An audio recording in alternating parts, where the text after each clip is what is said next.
Bigger than the California Gold Rush, more rowdy than the Wild West, and as important to early Michigan history as the auto industry is to us today, was the white pine and the lumbering era of the 1800s. And the best place to understand it is just north of Grayling at the Hartwick Pine State Park. It was money. The nickname for white pine was green gold. It is what made our state economically. It grows very straight, so you get a lot of good long straight boards out of there for construction purposes. Okay, time for some Michigan trivia. How do you tell a white pine from a red pine? Both of them are green, right? Well, it's in the needles. The white pine, this one right here, looks like it's a bunch of separate needles, but look very carefully and you'll see that they're gathered together in little clumps. You separate the clump and you'll find 5 needles. Think of it, white pine, 5, W-H-I-T-E.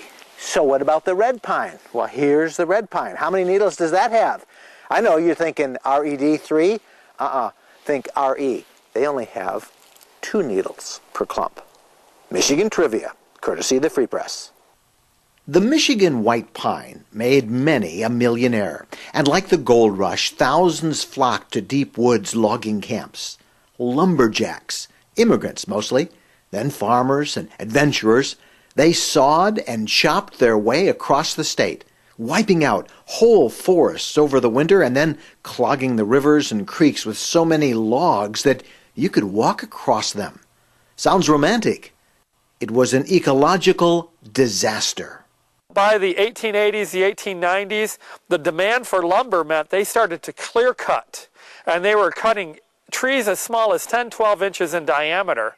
And we have the stumps to prove it. And the stumps were what was left, and it was a kind of, it would look like a moonscape because without the living trees there was nothing to hold in the soils, the erosion with wind and rains, and we would lose a lot of topsoil, and nothing could grow for a long time. And we're only now, 100 years later, that some of our, natural forests that haven't been replanted are just coming back.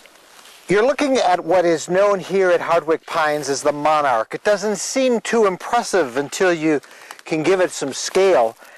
But this tree is older than the United States, about 350 years old. Sometime in the 1600s, the seedling popped through the forest here in Michigan.